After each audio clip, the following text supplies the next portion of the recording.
Une femme déclarée morte était enceinte, mais elle a bougé la bouche pendant la veillée funèbre. La famille a été choquée par ce qu'elle a découvert et a appelé la police. La chapelle Santa Luz était au sommet d'une petite colline, entourée d'arbres courts et du silence d'un après-midi chaud et calme. À l'intérieur, l'air était lourd et épais, comme si le temps s'était arrêté. Les bougies allumées flottaient légèrement et l'odeur des fleurs blanches, mélangée à celle de l'encens, emplissait chaque recoin. Il n'y avait ni musique ni prière, seulement le son étouffé du chagrin qui essayait de rester silencieux. Au centre de la pièce, un cercueil de couleur claire était ouvert. À l'intérieur, allongée, les mains sur la poitrine, se trouvait Lucie Ramirez. Elle n'avait que 28 ans et était enceinte de 7 à 8 mois. Son visage était paisible, mais très pâle, ses lèvres déjà un peu violettes, ses yeux fermés comme si elle dormait, mais d'un sommeil dont on ne se réveille pas. La famille était autour d'elle, mais personne ne savait quoi faire. La plupart étaient debout, appuyés contre les murs, essayant de respecter le moment, mais incapables de cacher leur choc. Lucie était très jeune. Elle attendait une fille. Elle était pleine de vie.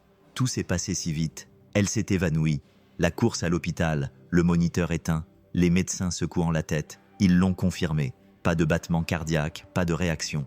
Arrêt cardiaque soudain, un ventre sans mouvement et sans battement cardiaque. Teresa, la grand-mère de Lucie, tremblait silencieusement, assise au premier rang.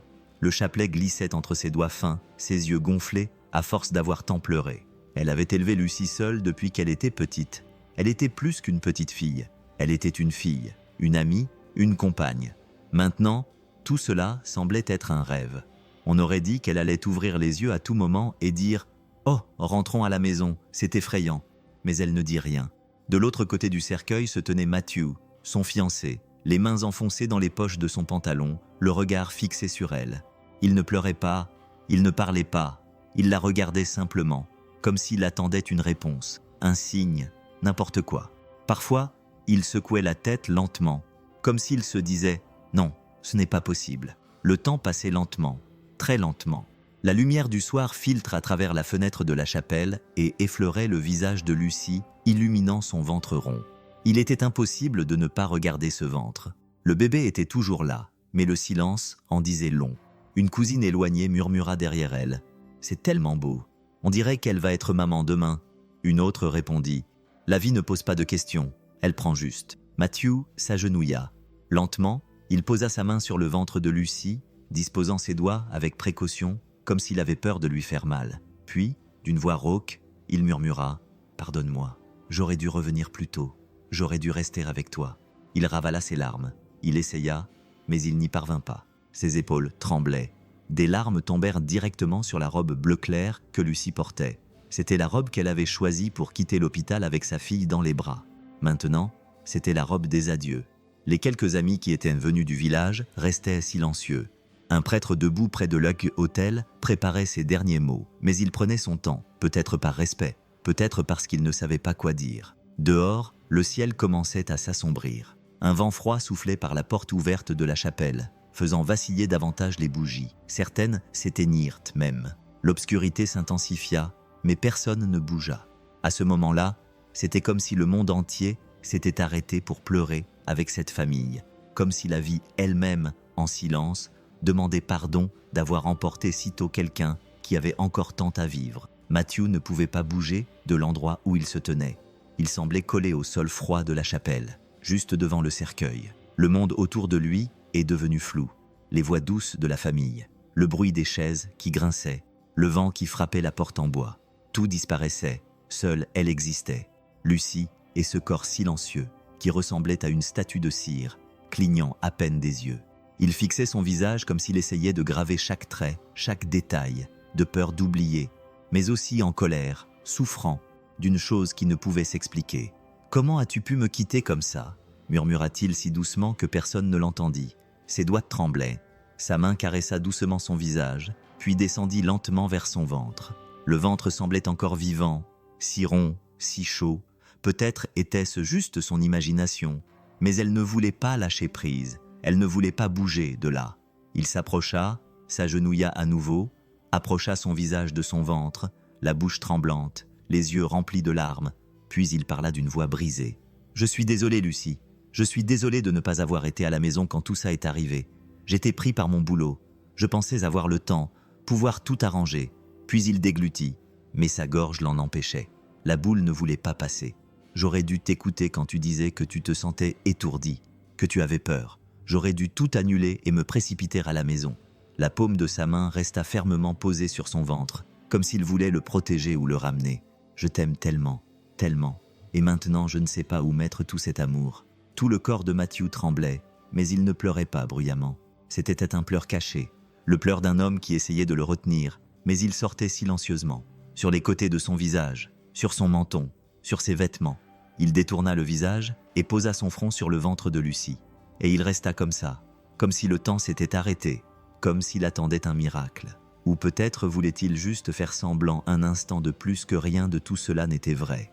Il ferma les yeux et resta silencieux, un silence qui faisait plus mal que n'importe quel cri.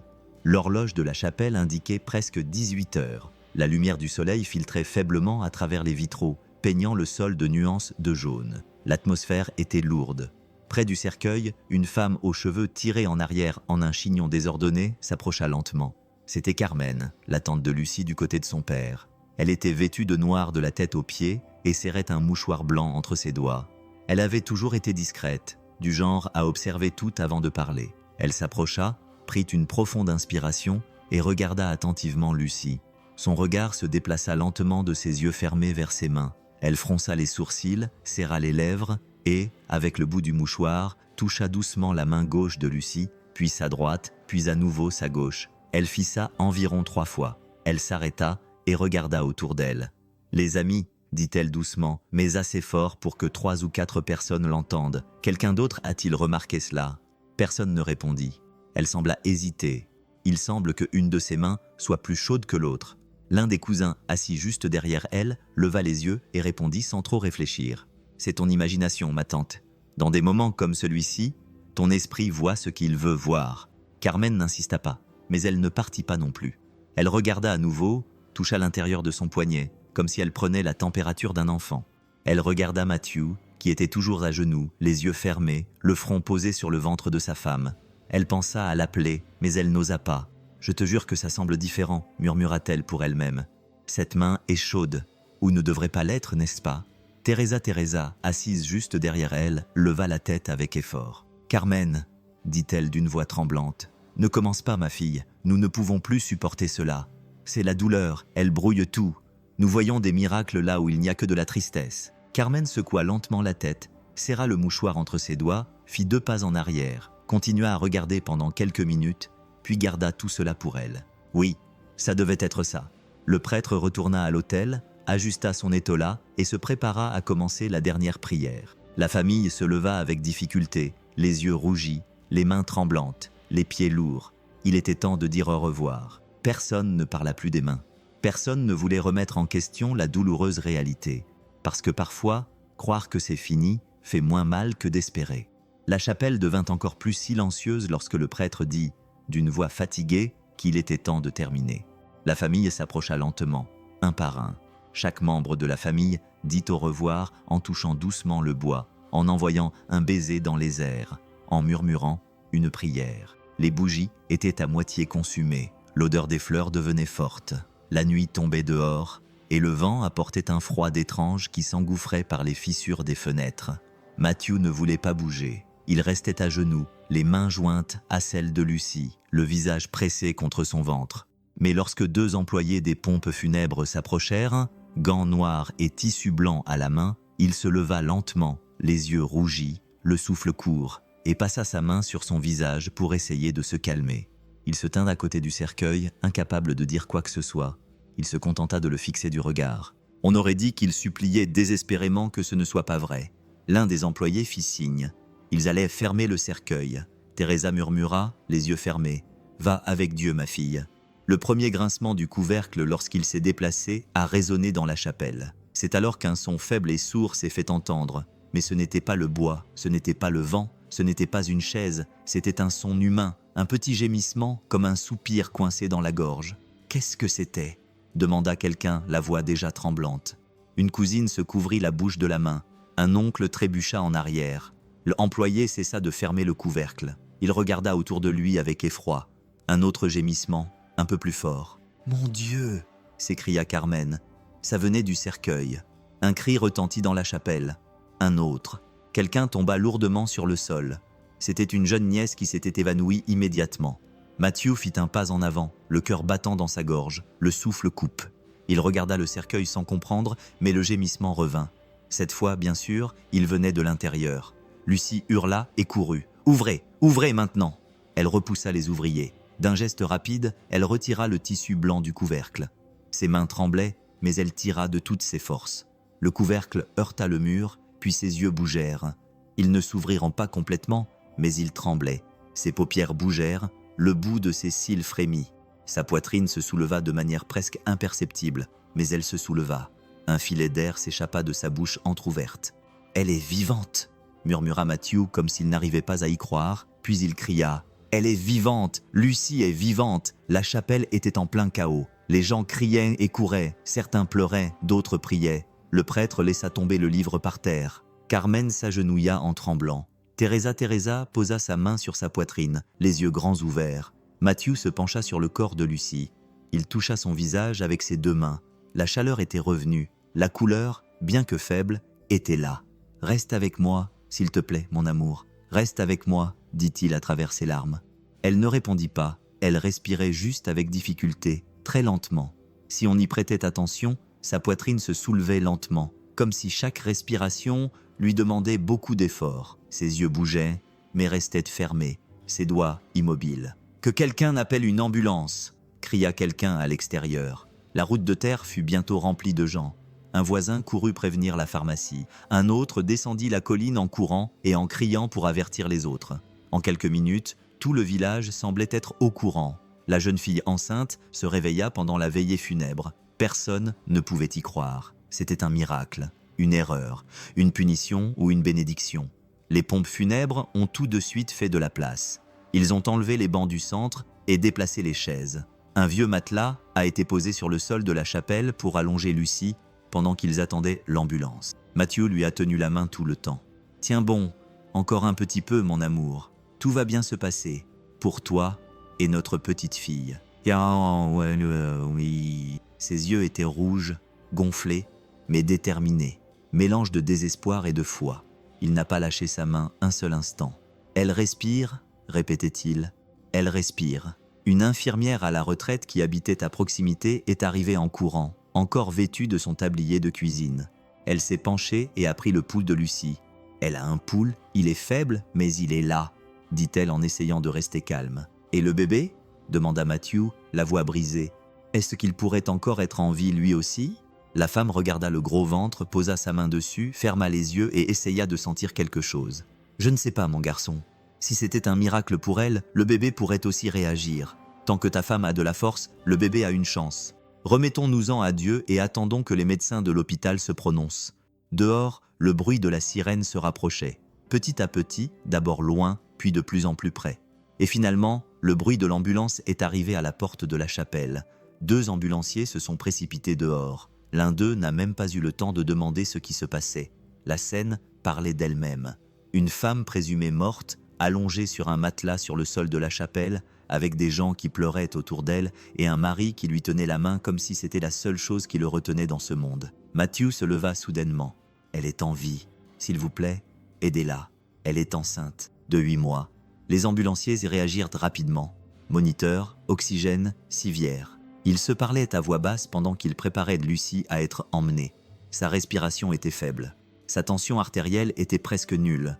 Mais elle était en vie, dit l'un d'eux en lui mettant une minerve. « Et le bébé ?» insista Matthew. « On doit l'emmener à l'hôpital tout de suite. On verra là-bas. » Les gens se sont écartés. La civière a été rapidement sortie de la chapelle, poussée par des mains pressées. Matthew a suivi, sans jamais lâcher sa main. L'ambulance est arrivée à l'hôpital municipal de Californie, gyrophares allumés, fendant l'obscurité de la nuit. La porte des urgences était déjà ouverte. Les infirmières attendaient, une civière et du matériel à portée de main. La radio de l'ambulance les avait déjà prévenus. Une femme enceinte de 8 mois, présumée morte, s'était réveillée lors de sa propre veillée funèbre. Lucie est arrivée, le teint pâle, respirant faiblement, les yeux mi-clos, mais sans réaction.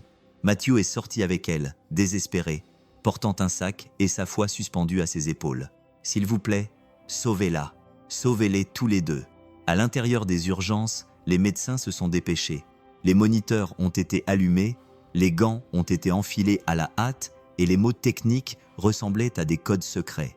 Et c'est là, au milieu du chaos, que le docteur Salazar est entré, vêtu d'une blouse blanche, les cheveux tirés en arrière à la hâte et le visage de quelqu'un qui a vu beaucoup de choses mais qui est toujours surpris par ce qui compte vraiment. Elle n'a posé aucune question au début. Elle est allée directement vers Lucie, à vérifier ses signes vitaux, à regarder les premiers tests et à demander le silence. Matthew s'est approché, le visage gonflé à force de pleurer, sa chemise toute transpirante. « Est-ce que le bébé va s'en sortir ? Dites-moi, docteur. » Elle l'a regardé dans les yeux. Elle ne lui a pas menti. Si ce qui s'est passé était un miracle, c'est maintenant à la science de garder ce miracle ici à l'intérieur. Elle a ordonné que Lucie soit emmenée directement à l'unité de soins intensifs d'urgence. Elle a demandé des examens d'imagerie, une surveillance fœtale et des préparatifs pour toute urgence, tout cela en même temps. Pendant ce temps, dans la salle d'accueil de l'hôpital, l'agitation grandissait. Le nom de Lucie était déjà sur toutes les lèvres des infirmières, des gardes et des badauds. Mais ce que personne ne comprenait, ce qui faisait que tout le monde parlait à voix basse, c'était une question qui flottait dans l'air comme un fantôme. Comment quelqu'un peut-il être déclaré mort et se réveiller ensuite ? Le certificat de décès avait déjà été délivré. Son nom était déjà enregistré comme décédé dans le système municipal. L'hôpital où elle avait été soignée en premier avait déjà remis le corps sans faire d'autopsie. Tout avait été fait rapidement, trop rapidement. Matthew était assis dans le couloir, la tête baissée, les coudes sur les genoux. Un jeune médecin s'est approché de lui, l'air un peu nerveux. « Voulez-vous un verre d'eau ? Je veux juste comprendre ce qui se passe. » Le médecin ne répondit pas. De l'autre côté de la ville, les journalistes commençaient déjà à appeler pour demander des infos. L'hôpital où Lucie avait été soignée après s'être évanouie chez elle ne faisait aucune déclaration. Aucun médecin ne répondait au téléphone. Aucun nom n'était mentionné. C'était comme si l'erreur ou le miracle était quelque chose dont personne ne voulait parler. Mais Matthew ne pensait pas à la justice. Pas encore. Une seule chose lui passait par la tête. Elle respirait. Elle était revenue. Maintenant, elle ne pouvait plus partir. Le docteur Salazar n'avait laissé aucun détail au hasard. Après avoir stabilisé Lucie en soins intensifs, avec les machines en marche et l'équipe qui surveillait chaque seconde, elle est allée à la salle médicale, a pris un fauteuil roulant emprunté et l'a poussé jusqu'à la cuisine de l'hôpital, où personne ne la dérangerait. Avec un dossier plein de papiers sur ses genoux et son ordinateur portable ouvert, elle a commencé à croiser les infos du dossier de Lucie. Elle tapait lentement, les yeux plissés, comme quelqu'un qui cherche une aiguille dans le noir. Il y avait le nom complet. Lucie Ramirez, 28 ans, enceinte de 34 semaines. Les 3 dernières visites chez le médecin au cours des 4 derniers mois. 3 visites dans différents services, toutes pour la même raison, évanouissement. La première fois, ils ont noté une légère dépression due au stress. La deuxième fois, une possible hypoglycémie. La troisième fois, ils ont suggéré du repos. Pas d'examen neurologique, pas de scanner, pas de demande d'IRM, pas même d'électroencéphalogramme, rien. La docteure passa ses mains sur son visage, se pencha en arrière sur sa chaise et murmura « Comment personne n'a pu voir ça ?» Elle ouvrit le dossier de l'hôpital précédent, celui-là même qui avait déclaré le corps mort sans enquêter. Il y avait la dernière entrée concernant Lucie, déjà marquée comme décès confirmé dû à un arrêt cardio-respiratoire. Elle a lu ligne par ligne, 26 minutes sans réponse, aucun réflexe, tension artérielle à 0. Elle a lu à voix basse, mais aucun test supplémentaire, aucune tentative pour la stabiliser. Ils n'ont même pas attendu qu'elle se réveille. C'est fou. Elle est revenue au début et a regardé les signes précédents. Lors d'une des consultations, un médecin avait noté dans le coin du dossier que la patiente avait signalé de fréquents évanouissements, des picotements dans le bras gauche, de brèves pertes de mémoire. Et pourtant, aucune autre investigation n'avait été menée. Le docteur Salazar a sorti son téléphone portable et a ouvert le chat interne du groupe des médecins de l'hôpital. Lucie Ramirez a des antécédents de collapsus neurologique qui ont été ignorés. Il y a des signes de catalepsie ou de syndrome de déconnexion neurologique. Elle a peut-être été confondue avec une mort clinique. Révision urgente des diagnostics précédents, erreur grave possible. Elle a envoyé le message et a regardé dans le vide. Elle savait ce que ça signifiait. Quelqu'un dans le passé avait ignoré un appel à l'aide qui se présentait sous la forme de symptômes bénins. Et maintenant, une femme avait failli mourir et pouvait encore mourir parce que personne n'avait voulu l'écouter correctement. Elle a fermé le dossier, s'est levée lentement et d'une voix brisée mais ferme, elle a parlé doucement. Cette fille a été enterrée vivante à cause d'une négligence. Maintenant, elle va vivre grâce aux soins et à la justice. Le téléphone de la réception de l'hôpital a sonné au milieu de l'après-midi. La réceptionniste, habituée aux appels des assurances, aux demandes d'informations ou aux messages des proches, a répondu sans se presser. Au petit hôpital municipal de Californie, bonjour. À l'autre bout du fil, une voix féminine, ferme mais tremblante. Elle ne semblait pas pleurer, mais quelque chose était coincé dans sa gorge. C'est à propos de la patiente Lucie Ramirez. Elle est hospitalisée là-bas, n'est-ce pas? Oui, madame. Elle est en soins intensifs. Il y eut un silence. La réceptionniste s'apprêtait à continuer lorsque elle entendit les mots qui lui firent geler la main sur le téléphone. « Je suis sa mère. Je veux la voir. » La jeune femme ne répondit pas tout de suite. Elle resta là, silencieuse, les yeux fixés sur le téléphone, comme si elle avait dit quelque chose de mal. « Excusez-moi, vous avez dit que vous étiez sa mère, la mère de Lucie. Je m'appelle Clara Ramirez. » Nouveau silence. La réceptionniste regarda sa collègue à côté d'elle qui avait également arrêté ce qu'elle faisait. Tout le monde à l'hôpital était déjà au courant. Lucie avait été élevée par sa grand-mère. Sa mère ne s'était jamais présentée, ni au rendez-vous, ni à l'hôpital, ni à la veillée funèbre. « Madame Clara, un instant, s'il vous plaît. Je vais vous transférer au service approprié. » Clara prit une profonde inspiration à l'autre bout du fil. « Je ne veux pas de problème. J'ai juste besoin de la voir. C'est tout. » À l'étage. La nouvelle de l'appel est parvenue au médecin en quelques minutes. Quand Matthew l'a apprise, il s'est figé. Il était assis dans le couloir de l'unité de soins intensifs, une tasse de café froid à la main, essayant de comprendre ce qui était en train de se passer dans sa vie. La mère de Lucie a demandé, incrédule. « Ta mère a appelé. » Le docteur Salazar a acquiescé lentement. Elle a dit que c'était ta mère. Elle veut te voir. Matthew passa sa main sur son visage, fatigué, et fixa le vide. Les mots ne venaient pas facilement. Lucie ne parlait jamais d'elle avec affection, changeant toujours de sujet. C'était un silence qui faisait plus mal que n'importe quelle histoire. On ne sait pas si c'est vrai, si c'est vraiment sa mère. Je sais qu'elle a disparu quand Lucie avait environ 4 ans et qu'elle n'est jamais revenue. Teresa l'a élevée seule. Ils n'ont jamais reçu de lettres, d'appels téléphoniques, rien. Le poids du souvenir pesait sur ses épaules, comme si chaque souvenir lui apportait désormais une nouvelle douleur. Et maintenant, elle se pointe comme ça. Après tout, le docteur ne jugeait pas, il observait simplement. Que penserait Lucie de tout ça? Matthew baissa la tête, déglutit péniblement et resta silencieux pendant un long moment avant de répondre à voix basse. « Je ne sais pas, mais elle a le droit de savoir, même si cela fait mal, même s'il est trop tard. » À la réception, Clara était toujours en ligne, la main moite sur le téléphone, le cœur battant à tout rompre. Elle ne savait pas s'il la laisserait entrer, elle ne savait pas s'il l'écouterait, mais au fond d'elle-même, elle savait qu'il le ferait. Ce n'était pas juste une visite, c'était des excuses attendues depuis longtemps. Et peut-être les dernières, la lumière dans la salle de soins intensifs était froide, presque bleue. Les moniteurs clignotaient lentement et le bruit constant des VIP se mêlait au silence des couloirs. À l'intérieur de la chambre, Lucie ne bougeait pas. Elle était reliée à des machines, des sondes, des tubes. Un fin oreiller soutenait sa tête, ses yeux étaient fermés, sa peau était toujours pâle, mais avec un peu de couleur, ce qu'elle n'avait pas le jour de la veillée funèbre. Matthew était là, assis à côté d'elle. Il n'avait pas quitté la maison depuis des jours. Il dormait sur une chaise, une couverture d'hôpital sur les jambes.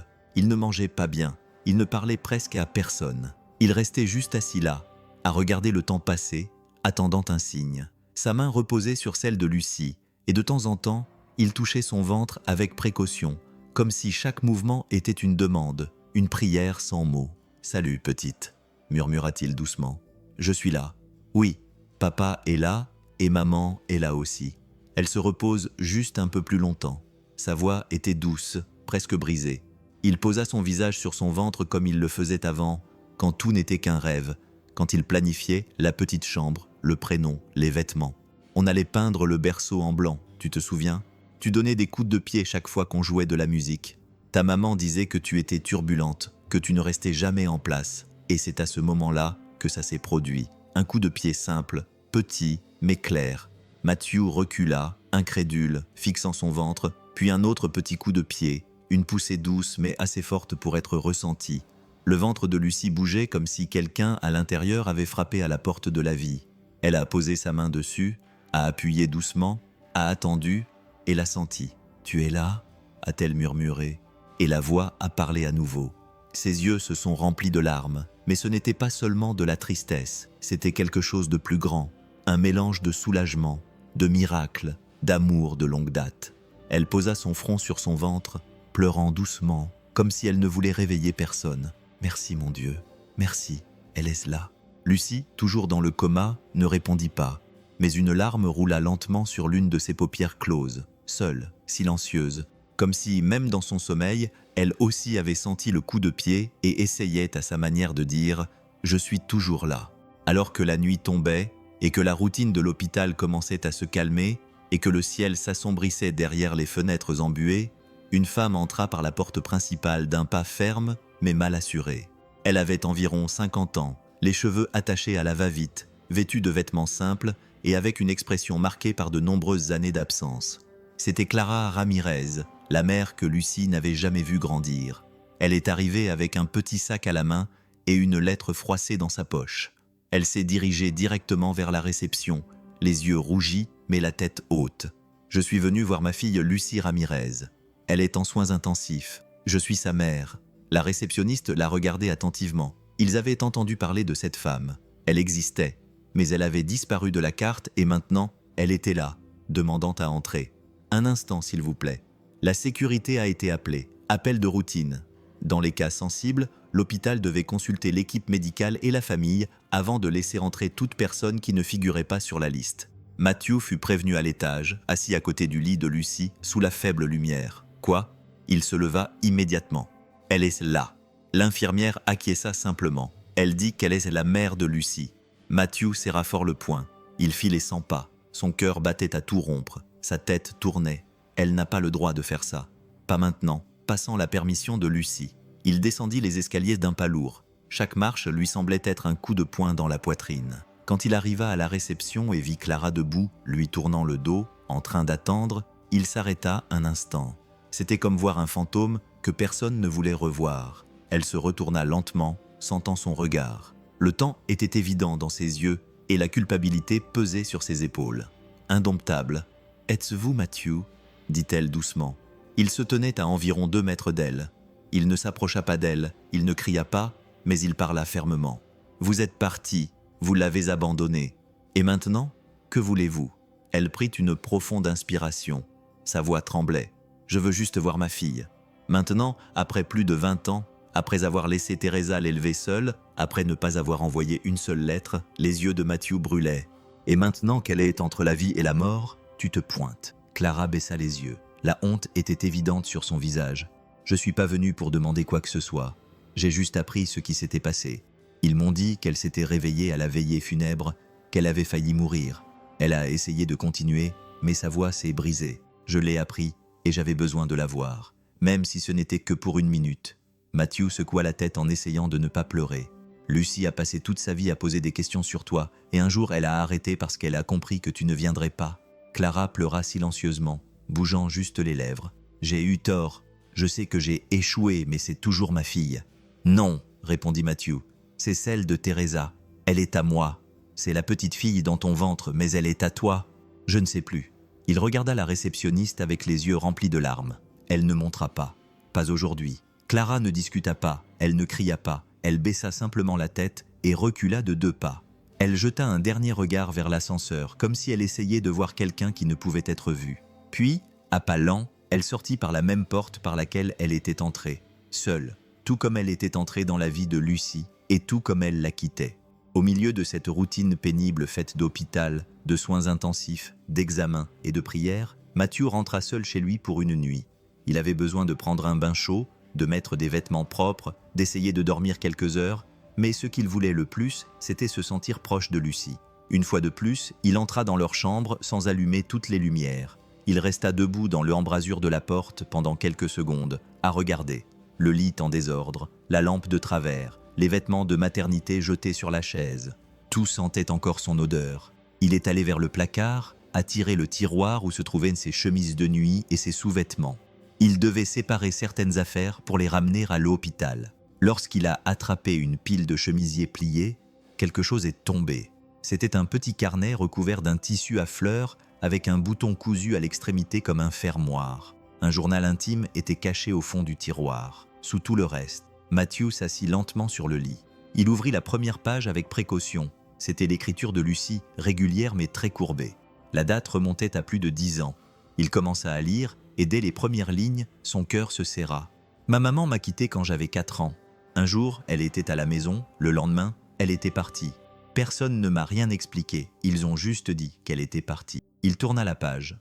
Plus loin, il trouva une autre phrase. « Une fois, j'ai entendu ma grand-mère parler à la voisine. Elle a dit que mon père la battait, qu'il était toujours ivre, qu'il menaçait tout le monde et que ma mère était partie. » Matthew s'arrêta, sa main tremblait, mais il continua à lire. « Je me souviens de très peu de choses, mais je me souviens du bruit du verre qui se brise, de ma maman qui lui criait dessus, cachée derrière le canapé, effrayée, très effrayée.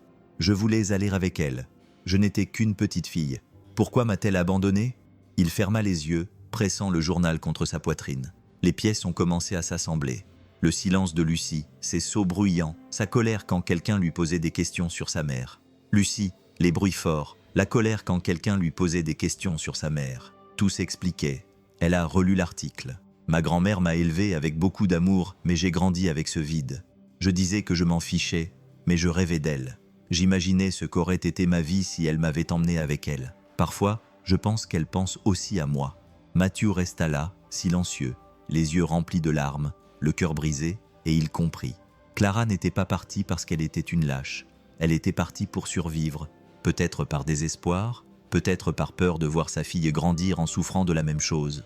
Lucie avait grandi dans la douleur, oui, dans l'abandon, mais aussi avec un souvenir déformé d'une mère qui n'avait pas eu le choix. Et maintenant, il était peut-être temps de vraiment comprendre tout ça. Matthew est retourné à l'hôpital le soir même où il a trouvé le journal. Il est arrivé silencieux, les yeux enfoncés, le visage fatigué, comme s'il avait vieilli de plusieurs années en quelques heures. Il se dirigea lentement vers l'unité de soins intensifs et resta là, à la porte de la chambre, à regarder Lucie allongée là. C'était la même image qu'il avait vue tous les jours, les tubes dans son bras, la perfusion, les machines qui bipaient, mais maintenant, il n'en savait plus. Il savait d'où venait son silence. Il connaissait le nom de la peur qu'elle portait dans son cœur depuis qu'elle était enfant. Il s'assit sur la chaise à côté du lit, prit tendrement la main de Lucie, comme s'il lui demandait la permission avant de la toucher. « Mon amour, dit-il doucement, j'ai trouvé ton journal. » Sa voix était rauque. Il leva les yeux vers le plafond, essaya de prendre une grande inspiration, mais la boule dans sa gorge l'en empêchait. « J'ai lu ce que tu as écrit sur ta mère, sur ce que tu as vécu, et maintenant, je ne sais pas quoi penser. » Il resta silencieux pendant quelques secondes, comme s'il attendait qu'elle réponde par un mouvement, un clignement des yeux, n'importe quoi. Mais Lucie était toujours là, entre un sommeil profond et l'espoir de revenir. Quand elle est venue à l'hôpital, je ne l'ai pas laissée entrer. Je lui ai dit qu'elle n'en avait pas le droit, qu'il était trop tard. Matthew ferma les yeux, essayant de retenir les larmes qui ne cessaient de couler. « Tu as raison, mais maintenant, après avoir lu tout ça, après avoir appris ce que tu as vécu, je suis perplexe, Lucie, vraiment, parce que peut-être que tu voulais la voir. » Il caressa son ventre avec tendresse. « Se pourrait-il que tu en aies rêvé, même si tu n'as jamais rien dit ?» Il s'est levé et a commencé à faire des tours dans la pièce sans regarder personne, juste en parlant. Il se confiait à la seule personne qui pouvait le comprendre, même si c'était en silence. « Le courage que j'ai ressenti quand elle est apparue, elle est toujours là. Je ne vais pas mentir. Mais il y a aussi autre chose, un doute qui ne me quitte pas. » Il s'arrêta et la regarda à nouveau. « Qui suis-je pour décider à ta place ?» Il s'approcha du lit, approcha son visage de son oreille et murmura de la voix la plus douce et la plus brisée de la nuit. « Si tu te réveilles, mon amour, cette décision sera la tienne, pas la mienne, ni celle de ta grand-mère, la tienne. » Il lui donna un long baiser sur le front et resta là, à pleurer en silence, debout à côté de la femme qu'il aimait le plus, espérant qu'elle se réveillerait un jour et lui dirait quoi faire. C'était tôt le matin, quand le docteur Salazar frappa doucement à la porte vitrée de la petite pièce où Matthew dormait, affalé sur une chaise. Il se réveilla en sursaut, le corps engourdi et les yeux encore lourds de fatigue. Il se leva maladroitement, se grattant la nuque, essayant de déterminer si beaucoup de temps s'était écoulé. Le médecin entra, un bloc-notes à la main, le visage sérieux, mais le ton plus calme que les jours précédents. « Matthew, je dois te parler. » Il s'assit sur la chaise, immédiatement inquiet. Est-ce que quelque chose était arrivé à Lucy? Non, elle était toujours stable, mais j'avais fini d'examiner ses tests, vérifier ses signes vitaux, et nous avions maintenant un diagnostic plus clair. Matthew était attentif, sans même cligner des yeux. Le docteur Salazar s'assit lentement sur la chaise en face de lui, fit une pause, le regarda attentivement dans les yeux, puis prit la parole. Ce qui est arrivé à Lucy est une maladie très rare, mais réelle. Le corps entre dans un état de paralysie profonde, presque sans respiration. Le rythme cardiaque est très faible, il n'y a pas de réflexe. Cela ressemble à la mort, mais ce n'est pas le cas. Matthew resta immobile, la bouche entr'ouverte, essayant de comprendre. Donc, non? Non. Son corps est entré dans cet état.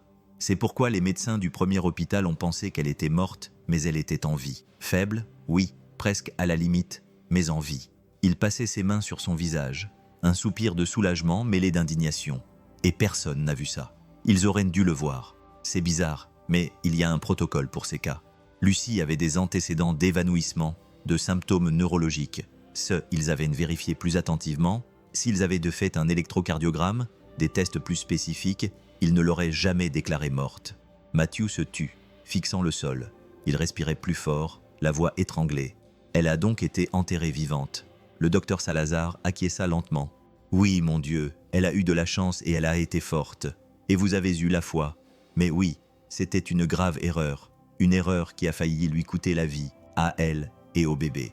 Matthew se leva, se dirigea vers la fenêtre du couloir et resta là à regarder le mouvement des voitures dehors. Il ne dit rien pendant quelques minutes, puis il retourna vers le docteur. Il s'assit à nouveau et parla, les larmes aux yeux. « Merci de m'avoir dit la vérité et d'avoir pris soin d'elle. » Elle se contenta d'acquiescer avec un petit sourire. « Maintenant, c'est notre responsabilité de garder ce miracle en vie, un pas après l'autre. » Matthew regarda vers la salle de soins intensifs où Lucy dormait, reliée à tant de fils et de machines. Et là, à ce moment-là, il comprit l'ampleur de ce qui s'était passé. Lucy n'était pas seulement revenue de la mort. Elle avait surmonté une erreur et se battait seconde après seconde pour retrouver la vie qui lui avait presque été enlevée.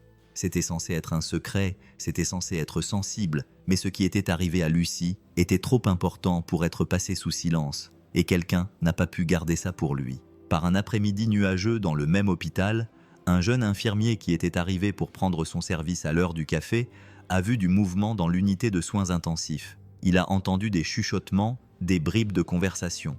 Il a vu des médecins entrer et sortir de la chambre avec des airs sérieux. Il a demandé, insisté, jusqu'à ce qu'un des techniciens, sans réfléchir à deux fois, lâche. C'est la fille de la veillée funèbre, celle qui était enceinte, celle qui s'est réveillée. Hier, l'infirmier n'en croyait pas ses oreilles. Comment ça, elle s'est réveillée? Il s'est dirigé vers la fenêtre dans le couloir, a sorti son téléphone portable, a enregistré une vidéo tremblante, en chuchotant « Vous n'allez pas croire ce qui se passe. Une femme qui avait été déclarée morte s'est réveillée au milieu de la veillée funèbre. Elle est ici, dans cet hôpital. » En moins d'une heure, la vidéo avait été vue des milliers de fois. En 2 heures, elle était dans les groupes familiaux, sur les sites People, sur les profils consacrés aux tragédies et aux miracles. Les gens la partageaient avec des émojis de prière, d'autres riaient, certains disaient que c'était un mensonge, une invention, une exagération. Mais la vidéo est devenue virale et la paix à l'intérieur de l'hôpital a pris fin. Le premier van avec des badauds est arrivé avant 20 heures. Un groupe de 3 femmes, téléphone portable à la main, a demandé à la réception « Où est la femme qui est revenue à la vie ?»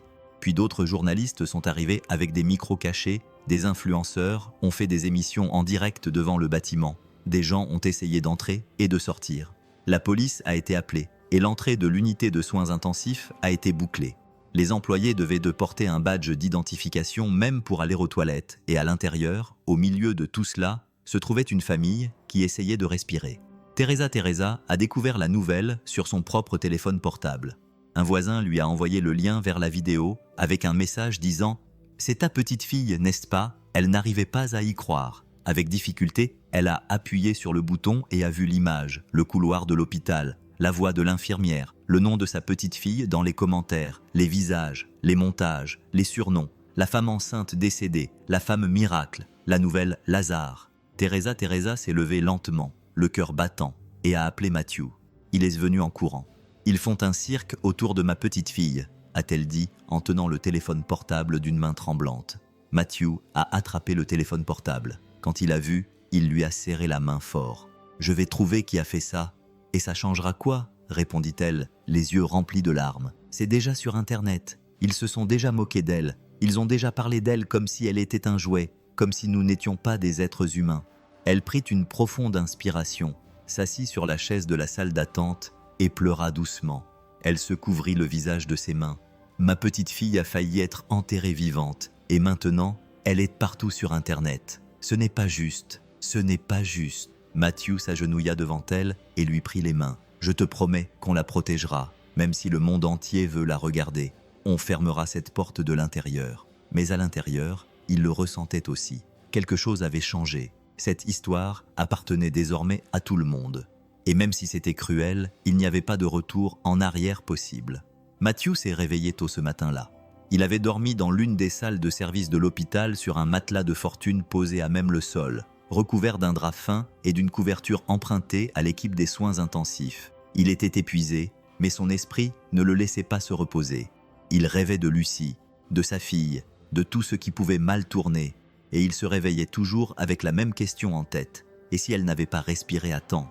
Il descendit à la réception pour prendre un café lorsque le gardien de sécurité l'appela, une enveloppe à la main. « Ils ont laissé ça pour vous. Ils ont dit que c'était personnel. » Matthew prit l'enveloppe, un peu méfiant. Il n'y avait pas d'adresse de retour, pas de nom, juste son prénom griffonné au stylo sur le devant. Il monta à l'étage des soins intensifs, s'assit dans le couloir et l'ouvrit lentement. C'était une lettre sur du papier ordinaire, écrite à la main en grosses lettres, un peu tremblantes, courtes, directes, cruelles. « Retirez les vidéos d'Internet si vous ne comptez pas les regarder. Notre hôpital n'a pas fait ça avec de mauvaises intentions, mais on peut le faire. » Matthew resta immobile. Le sang se glaça dans ses veines. Il relut la lettre. La même phrase, rien d'autre, aucune signature. Il plia le papier, prit une profonde inspiration, mais son cœur battait déjà à tout rompre dans sa poitrine. Il sentait un nœud dans son estomac qui l'empêchait de respirer. Il descendit dans le jardin à l'arrière de l'hôpital. Il avait besoin de réfléchir. Il avait besoin de comprendre. Il s'assit sur un banc. Il fixa le papier froissé qu'il tenait dans ses mains. C'était une menace froide, lâche et claire. Il retourna à l'intérieur et chercha une infirmière en qui il avait confiance. Quelqu'un a-t-il vu qui a laissé cette lettre? Non, ils ont juste dit qu'elle avait été laissée à la réception. Ils n'ont pas voulu dire qui ils étaient. Matthew se passa la main sur le visage. Il se sentait en colère, mais aussi effrayé.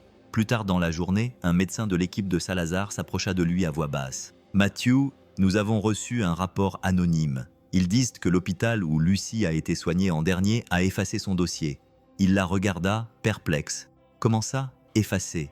Ils ont disparu du système. Tout. Depuis le jour où elle a été admise jusqu'à la livraison du corps. On dirait qu'ils veulent cacher une erreur. Quelqu'un là-bas ne veut pas que cette histoire soit révélée. » Matthew serra la lettre dans sa poche. « Et ils me disent de me taire. Tu as reçu une menace. » Il acquiesça, mais ne dit rien de plus. Il savait qu'il était désormais confronté à quelque chose de plus grand que la douleur. C'était la peur. C'était une des personnes puissantes qui essayaient de cacher ce qu'elles avaient fait. Mais il savait aussi une chose. S'il se taisait, d'autres Lucie n'auraient peut-être pas la même chance. Et à ce moment-là, en regardant par la fenêtre de l'unité de soins intensifs, il ne pensait qu'à une seule chose. Si quelqu'un veut cacher la vérité, c'est parce que la vérité lui fait plus mal qu'à nous. Clara est arrivée tôt à l'hôpital ce jour-là. Elle n'est pas allée voir Lucie. Non, cette fois, elle savait que la porte lui était toujours fermée et elle respectait ça. Mais elle est venue avec autre chose dans son cœur, la vérité. Elle avait avec elle un vieux dossier rempli de papiers jaunis, de vieilles coupures de presse, de copies de documents, de lettres, de tout ce qu'elle avait gardé en silence pendant des années. Elle s'est rendue au bureau de l'administration et a demandé un espace, une petite pièce, n'importe quel coin. Elle avait besoin d'enregistrer quelque chose, une vidéo, pas pour Internet, pas pour obtenir des likes, mais pour qu'un jour, si Lucie voulait l'entendre, elle puisse savoir. L'hôpital lui a donné une petite pièce sans fenêtre, avec un éclairage tamisé, une table en bois rayée et un vieux téléphone portable posé sur une boîte en carton qui faisait office de caméra. Et là, seule, Clara a appuyé sur le bouton d'enregistrement et a pris une profonde inspiration, les yeux déjà rouges, avant de prononcer le premier mot. « Je m'appelle Clara Ramirez, je suis la mère de Lucie. Elle fit une pause, ravalant ses larmes. Quand elle avait 4 ans, je suis parti. Pas parce que j'étais une lâche, pas parce que je n'aimais pas ma fille. Je suis parti parce que son père me menaçait. Il me battait, m'enfermait dans la maison avec elle qui pleurait de l'autre côté de la porte. Il m'a dit que si j'essayais de m'enfuir avec Lucie, il nous tuerait toutes les deux. Elle ferma les yeux, essayant de contrôler le tremblement de sa bouche. Je suis parti tôt le matin sans rien. Je suis parti avec les vêtements que je portais, laissant ma fille endormie dans sa chambre et demandant à Teresa de venir la chercher, pensant que peut-être, ainsi, il ne lui ferait pas de mal. Qu'en lui sauvant la vie, je sauvais une partie de moi-même. Clara a sorti une enveloppe du dossier et l'a montrée à la caméra. Ce sont des copies des rapports de police. Personne ne voulait me protéger à cette époque, ni la police, ni personne d'autre. Et quand j'ai essayé de récupérer la garde de ma fille 2 ans plus tard, le juge a dit qu'il valait mieux pour elle de rester avec sa grand-mère. Ils ont dit que j'étais instable, que je m'étais enfui, que j'étais irresponsable, et ils ne voulaient pas entendre ma version, juste plus de larmes. Mais cette fois, elle n'a pas reculé. J'ai écrit des lettres, des centaines, mais aucune n'a été livrée, et je ne sais même pas si elles ont été conservées. Je n'ai jamais cessé d'aimer ma fille, jamais. Et maintenant, après tout ce qui s'est passé, je ne suis pas venu ici pour demander pardon, car peut-être que je ne le mérite pas. Je suis juste venu pour dire « j'ai essayé ». Je me suis battu, même si j'étais loin, même si j'étais dans le noir. Elle a pris une profonde inspiration. Elle s'est penchée un peu en avant. Si un jour, Lucie, tu veux connaître la vérité, la voici. Et si tu ne veux pas, ce n'est pas grave, je comprends, mais je t'aime toujours. Je t'ai toujours aimé. Clara a appuyé sur le bouton « Stop ». Silence. Elle rangea les papiers avec soin. Elle plia chaque lettre avec amour, comme si elle fermait une partie d'elle-même. Elle quitta la pièce lentement, sans hâte, avec la dignité de quelqu'un qui ne demande pas justice, qui se contente d'écouter, d'attendre. Et il restait dans son cœur l'espoir qu'un jour, elle n'aurait plus à se cacher derrière le passé. Le petit matin était froid et silencieux à l'hôpital. Dehors, tout était endormi, mais à l'intérieur de l'unité de soins intensifs, chaque seconde était une veillée. L'horloge indiquait 3h17. Seul le bip des moniteurs rompait le silence. Matthew ne dormait pas. Assis à côté du lit de Lucie, les yeux fatigués, il lui tenait la main avec la même délicatesse que d'habitude, comme s'il pouvait la réchauffer avec la force de son amour. Il parlait doucement, comme si sa voix pouvait atteindre ce sommeil profond où elle était encore prisonnière. « Mon amour, si tu es là, reviens-moi s'il te plaît. Tout attend. Notre maison, notre fille, moi aussi. » À ce moment-là, il y eut un petit mouvement, si léger que Matthew pensa que c'était juste son imagination, mais ce n'était pas le cas. Son doigt bougea, puis ses cils. Lentement, ses yeux commencèrent à s'ouvrir, à moitié embrumés, lentement, comme quelqu'un qui se réveille d'un rêve qui a duré trop longtemps. « Lucie », murmura-t-il, le cœur battant à toute vitesse. Elle cligna des yeux. Son regard perdu essaya de se focaliser, ses lèvres tremblèrent et, avec un effort minime mais significatif, elle tenta de sourire. Elle n'y parvint pas tout à fait, mais les coins de sa bouche se relevèrent juste un peu, et ce petit peu disait tout. Matthew porta sa main à son visage pour retenir ses larmes. Sa voix se brisa. « Tu es revenu, mon Dieu, tu es revenu. » Mais ça n'a pas duré longtemps. Les yeux de Lucie se refermèrent. Son corps se détendit et le silence reprit possession de la pièce. Matthew, désespéré, appela l'infirmière. L'équipe se précipita dans la chambre. Les machines ont émis un bip, mais cette fois-ci c'était différent. Ce n'était pas une baisse, c'était une stabilisation. Le rythme cardiaque est plus fort. La pression artérielle est stable. La respiration est légère mais régulière, a déclaré le médecin de garde. Elle revient. Matthew est resté immobile, ne sachant pas s'il devait rire ou pleurer. L'espoir qui, jusqu'alors, n'était qu'une croyance, était désormais un pouls. C'était réel. Ce même matin, alors que la journée venait de commencer, le docteur Salazar est arrivé avec un nouveau test à la main. Elle avait fait une autre échographie. « Matthew, tu peux venir avec moi ?» Ils sont entrés dans une petite salle d'examen. L'image était sur l'écran, et là, dans cette lumière bleue, il a vu le petit cœur battre fort, avec rythme. La petite fille bougeait, donnait des coups de pied, étirait ses bras. Le docteur Salazar a souri. Elle est en bonne santé, parfaite. C'est une fille. Matthew a mis sa main sur sa bouche, les yeux brillants. Une petite fille a regardé l'écran et a dit d'une voix brisée « Elle s'appellera Hope ». Le médecin était aussi ému. Elle a hoché la tête. Et là, dans cette pièce, ce n'était pas seulement le bébé qui était en vie, c'était la certitude que tout, absolument tout, en valait la peine. Matthew était déterminé. Après avoir vu Lucy ouvrir les yeux, après avoir su que le bébé allait bien, il a compris qu'il ne suffisait pas de dire merci parce que tout allait bien. Il devait faire quelque chose pour tout ce qui avait failli mal tourner. Il chercha un avocat en ville, apporta des documents, des rapports du nouvel hôpital, des dossiers sur les soins antérieurs. Il voulait que justice soit faite. Il voulait que l'hôpital où Lucy avait été déclarée morte réponde, afin que personne d'autre n'ait à vivre ce qu'ils avaient vécu. Mais la première réponse qu'il a reçue était sèche. On ne trouve rien dans le système. Matthew a froncé les sourcils. Comment ça, rien?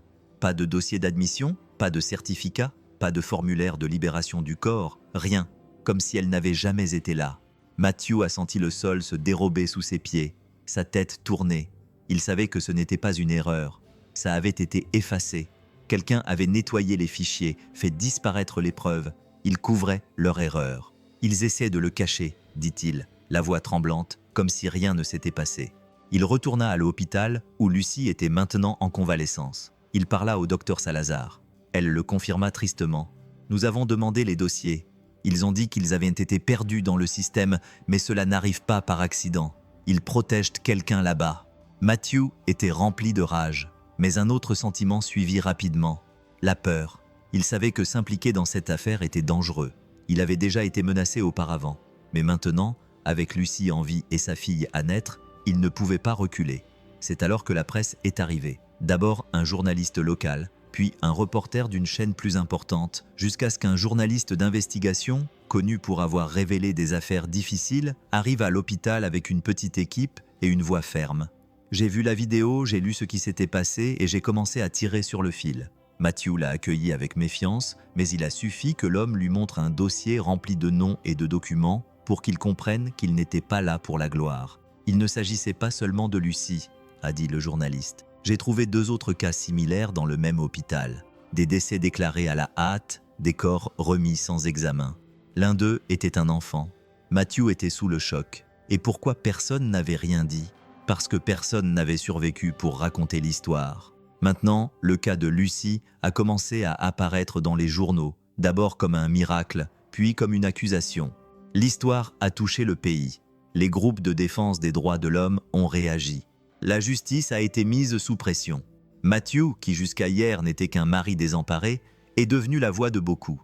Et Lucy, bien que silencieuse, est devenue un symbole de résistance, d'une erreur qui n'est pas acceptée, d'une vie qui ne s'éteint pas, l'espoir qui ne pouvait être réduit au silence. C'était le matin quand le soleil brillait doucement à travers la fenêtre des États-Unis. Il n'y avait aucune précipitation dans cette lumière, aucun bruit, aucune confusion, seulement le silence et l'espoir. Lucy ouvrit grand les yeux.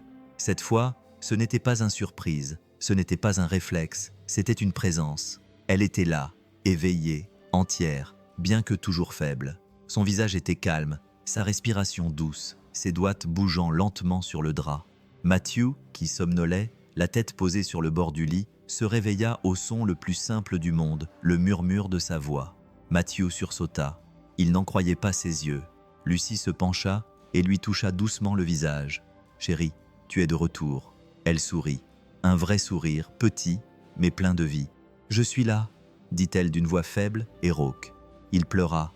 Il pleura comme un enfant, de soulagement, d'émerveillement, de tout. Tout va bien maintenant. Tu es en vie. Notre fille va bien. Tout va bien, mon amour. Elle essaya de parler, mais s'arrêta. Ses yeux étaient différents. Ils avaient une nouvelle sérénité, mais aussi un poids caché, quelque chose qu'elle savait qu'elle devrait affronter. Matthew s'assit à côté d'elle, lui prit la main et lui parla tendrement. « Il y a quelque chose que je dois te demander, mais seulement si tu le veux. » Elle acquiesça doucement. Il prit une profonde inspiration. « Ta mère est venue à l'hôpital. Elle a dit qu'elle voulait te voir. » Le regard de Lucy se posa sur le plafond pendant quelques secondes. Pas une larme, pas un mot, juste ce silence qui en dit plus long que toute autre chose. Puis elle ferma les yeux un instant, comme si elle avait besoin de chercher en elle-même une réponse qui lui faisait encore mal. Puis, d'une voix tremblante mais ferme, elle dit « Je veux la voir, je veux la voir ». Elle ouvrit les yeux. Ils étaient maintenant remplis de larmes, mais pas à ce moment-là. Matthew lui serra fort la main, respecta son temps et son espace, et ne dit rien de plus. Lucy le regarda, et même si elle pleurait, son visage était paisible. « J'ai juste besoin de comprendre. » Avant de se perdre, Elle tourna lentement la tête et regarda par la fenêtre. Le ciel était clair, bleu clair, sans nuages, un ciel qui semblait aussi nouveau qu'elle. Et à ce moment-là, tout ne semblait plus aussi lourd, car elle était revenue, et même si elle n'était pas pressée, elle était prête à continuer à sa manière, à son rythme, avec un cœur ouvert pour écouter et peut-être un jour embrasser. 2 semaines plus tard, dans cette même unité de soins intensifs, où la mort avait été vaincue par l'amour, par la science et par un miracle, Lucie ressentit la première forte contraction. C'était tôt le matin. L'équipe de garde se précipita. Matthew, qui dormait à côté du lit, se réveilla effrayé. Elle agrippa les draps, le visage tendu par la douleur, mais le regard ferme. Le rythme cardiaque du bébé était normal, mais l'état de Lucie restait très risqué. Elle était faible, son corps était encore en convalescence. Les médecins ont rapidement discuté entre eux. C'était le moment. Ils ne pouvaient plus attendre. Ils ont rapidement préparé la salle d'accouchement, allumé les lumières, enfilé des gants, chuchoté avec urgence et confiance. Matthew l'a accompagné. Ils lui ont donné une blouse, un bonnet et un masque, mais ses yeux, oh, ses yeux étaient nus, brillants comme jamais auparavant. Il tenait la main de Lucie fermement, non pas comme quelqu'un qui demande du courage, mais comme quelqu'un qui en offre. Elle le regardait, la sueur coulant sur son front, les larmes mêlées à la douleur. « J'ai peur », murmura-t-elle entre 2 gémissements. Matthew lui serra la main, se pencha, toucha son front avec le sien et dit « Tu es déjà morte une fois, il est maintenant temps de renaître ». Lucie ferma les yeux, prit une profonde inspiration et avec toute la douleur, toute la force, tout l'amour qu'elle avait encore en elle, elle poussa. 1 fois, 2 fois, 3 fois. Le temps semblait s'être arrêté, comme si le monde attendait avec elle ce cri qui ne venait pas. Et puis le cri vint, fort, aigu, vivant. Le son a résonné dans la pièce comme un coup de tonnerre dans le silence. Les médecins ont souri, les infirmières ont pleuré. Matthew s'est mis à genoux, les mains sur le visage. Lucie, épuisée, a tendu le cou comme si elle voulait voir une petite part d'elle-même naître sous ses yeux. Le docteur Salazar a pris la petite fille dans ses bras, lui a essuyé le visage délicat, l'a enveloppée dans une couverture blanche et a annoncé d'une voix brisée. Cette petite fille est la preuve vivante que la vie l'emporte. Matthew s'est levé, est allé vers le médecin, a pris le bébé dans ses bras, l'a essuyé, l'a enveloppé dans une couverture blanche, puis a pressé son front contre le sien. « Hope, tu es là !» Il est retourné auprès de Lucie, qui pouvait à peine parler et pleurait en silence, et a posé le bébé sur sa poitrine. Les deux se touchèrent pour la première fois, et là, à ce moment-là, aucun mot n'était nécessaire. Lucie caressa le visage de sa fille, les yeux remplis de larmes, et murmura « On a gagné, mon amour, on a gagné. Yapteon au monde. » Et dans cette chambre d'hôpital, si marquée par la douleur et la perte presque certaine, Hope est née. Pas seulement une petite fille, mais la certitude que lorsque la vie veut vivre, rien ne peut l'arrêter. La pluie tombait doucement dehors, mouillant lentement les fenêtres de la chambre. Lucie était assise dans le fauteuil avec Hope endormie dans ses bras. La lumière de la lampe rendait tout chaleureux, intime, presque sacré. Matthew dormait sur le canapé, fatigué, un livre ouvert sur sa poitrine. Lucie regardait sa fille comme si elle voulait graver chaque détail de ce petit visage dans sa mémoire, les cils fins, la bouche rose, le doux soupir qui s'échappait de ses lèvres. Il y avait une telle paix dans cette scène qu'elle en oublia un instant le monde extérieur. Mais quelque chose en elle lui faisait encore mal. Sur la commode, il y avait un bout de papier plié avec des mots écrits dessus. Elle avait passé toute l'après-midi à l'écrire, phrase par phrase, réfléchissant, effaçant, réécrivant. C'était une lettre à sa mère. Elle prit le papier avec précaution. Il n'était pas destiné à être donné à qui que ce soit, c'était juste un moyen d'exprimer ses sentiments. Mais avant de le ranger, elle voulait que Hope l'entende. D'une voix calme et brisée par l'émotion, elle commença à lire. « Maman, j'ai passé ma vie à essayer de comprendre ton absence. J'ai inventé 1000 histoires pour expliquer ta disparition. Certaines m'ont mise en colère, d'autres m'ont fait ressentir de la pitié pour toi, mais aucune ne m'a apporté la paix. » Elle fit une pause. Le bébé remua dans ses bras. Elle sourit et continua. « Ces derniers jours à l'hôpital, entre la vie et la mort, j'ai beaucoup pensé à toi. J'ai pensé à tout ce que nous n'avons pas pu vivre, les anniversaires que tu as manqués, les moments où j'ai pleuré et où j'ai souhaité ton étreinte. » Les yeux de Lucie étaient déjà remplis de larmes, mais j'ai aussi pensé à moi, à celle que je suis devenue malgré ton absence, à celle que je suis aujourd'hui, portant cette petite fille dans mes bras. Elle regarda sa fille, caressa ses cheveux soyeux et continua d'une voix encore plus calme. « Hope, tu sauras qui était ta grand-mère. Quand le moment sera venu, quand je sentirai que tu comprends la douleur que nous portons, mais avant cela, tu sauras ce que c'est que d'être aimé. » Elle plia la lettre, s'essuya les yeux et embrassa le front de sa fille. « Parce que tu ne grandiras pas dans le silence, tu grandiras dans l'amour. » Et elle rangea le papier dans le tiroir, sans destinataire, sans adresse, mais avec tout ce qu'elle avait besoin de dire. Le temps a passé, mais la blessure était toujours là. Elle ne faisait plus aussi mal qu'avant, mais elle avait laissé une marque. Lucie était maintenant à la maison pour s'occuper d'Hope, avec un regard plus calme sur son visage, comme quelqu'un qui sait à quel point chaque jour, chaque respiration est précieux. Matthew faisait tout avec elle, changer les couches, donner le bain au bébé, rester éveillé tard le soir, mais toujours avec un sourire fatigué et heureux. Puis, un après-midi comme les autres, la nouvelle est tombée. Matthew était dans la cuisine lorsque le téléphone a sonné. Il écouta attentivement, sans dire grand-chose. Il remercia son interlocuteur, raccrocha et alla voir Lucie, qui allaitait Hope sur la terrasse, les cheveux tirés en arrière comme si elle était dehors et les pieds nus. « C'est officiel », dit-il en se tenant devant elle. « L'hôpital a été condamné. Le médecin a perdu sa licence. Il va devoir répondre de sa négligence. » Lucie n'a rien dit au début. Elle a continué à regarder sa fille, qui buvait son lait avec la sérénité de quelqu'un qui ne connaît pas le poids du monde. Au bout d'un moment, elle a parlé presque dans un murmure. C'était normal, non? Matthew s'est penché et lui a touché la main. Oui, mais si tu veux, on peut aller plus loin. Demander une indemnisation, parler à nouveau à la presse. Elle secoua calmement la tête sans se précipiter. Non. Matthew resta silencieux, respectant son temps. Lucie le regarda alors, les yeux pleins de détermination, mais sans colère. « Je ne veux pas me venger, je veux juste vivre. J'ai déjà perdu trop de temps. » Elle leva les yeux vers le ciel et prit une profonde inspiration. « Je veux prendre soin de ma fille, de mon mari, de ma vie. Je veux pouvoir me réveiller sans peur, dormir en paix, manger des fruits sous le soleil du matin et rire de choses insignifiantes. C'est ça, la justice pour moi. » Matthew acquiesça, ému. Il savait que ce qu'elle disait venait d'un endroit que peu de gens connaissent, celui de quelqu'un qui a été de l'autre côté et qui est revenu. Et elle n'était pas revenue pour se venger, elle était revenue pour apprécier la vie. Là, sur cette simple terrasse, avec l'odeur du café dans l'air et le doux bruit de la respiration du bébé, Lucie prouvait que la plus grande justice est d'aller de l'avant sans laisser la douleur endurcir son cœur. Le clocher de la petite église de Santa Luz sonnait différemment ce dimanche-là. C'était le même son que d'habitude, mais avec une sensation que personne ne pouvait expliquer. Les gens de tout le village ont commencé à arriver tôt, en silence, respectueusement. Des femmes âgées avec leur chapelet à la main, des voisins avec des fleurs qu'ils avaient coupées dans leur propre jardin, et même des curieux. Cette fois, ils venaient par gratitude, pas pour bavarder. La messe n'avait pas été annoncée en grande pompe.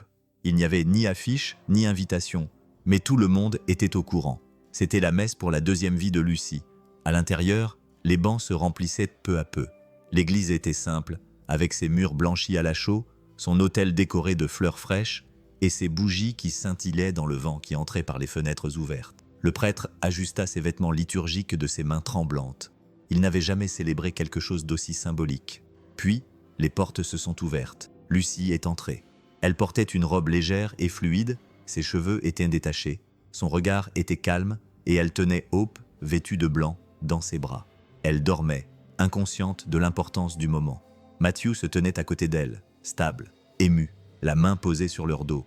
Les gens se levèrent silencieusement, un par un, et commencèrent à applaudir, d'abord timidement puis plus fort. Ce n'était pas un cri, c'était du respect. C'était comme si chaque applaudissement disait « Tu as réussi, tu es revenu, tu es en vie ». Lucie s'est arrêtée un instant à la porte, les yeux remplis de larmes, le cœur battant à tout rompre. Puis elle s'est dirigée vers l'autel avec Hope dans ses bras et l'âme en paix. Là, au fond de l'église, adossée à la dernière colonne blanche, elle a tout vu. Elle ne s'est pas approchée, elle n'a rien fait. Elle est juste restée là, les yeux pleins de larmes, les mains croisées sur la poitrine. Elle ne voulait pas être vue, elle voulait juste voir. Quand le regard de Lucie depuis l'autel a croisé le sien, il n'y a eu ni mots, ni gestes, juste un long regard. Un regard qui disait « Je t'ai vu, je sais que tu es là ».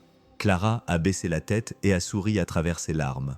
Le prêtre, la voix déjà brisée, a commencé la messe. Aujourd'hui, on n'est pas là pour un décès, on est là pour une vie, pour la vie qui a surmonté l'erreur, qui a surmonté la peur, qui a même surmonté la mort.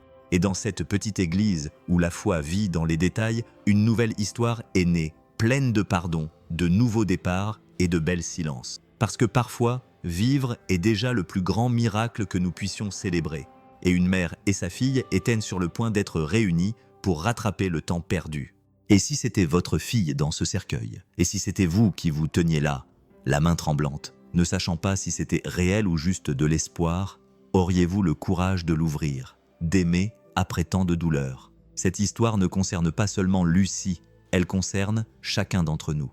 Elle parle du temps que nous perdons, du pardon qui prend tant de temps, de l'amour qui persiste, même quand tout semble perdu. Maintenant, dis-moi, si ça t'arrivait, que ferais-tu à la place de Mathieu et de Lucie? Abandonnerais-tu? Aurais-tu la force de continuer? Commente ci-dessous. Partage cette histoire avec quelqu'un qui a besoin de croire que les miracles existent encore. Et n'oublie pas d'activer la cloche, car dans les prochaines vidéos, il y a d'autres histoires vraies qui vont te toucher. Avant de partir, clique maintenant sur la vidéo qui apparaît à l'écran. C'est une histoire émouvante qui a déjà fait pleurer beaucoup de gens et les a amenés à réfléchir à leur propre vie.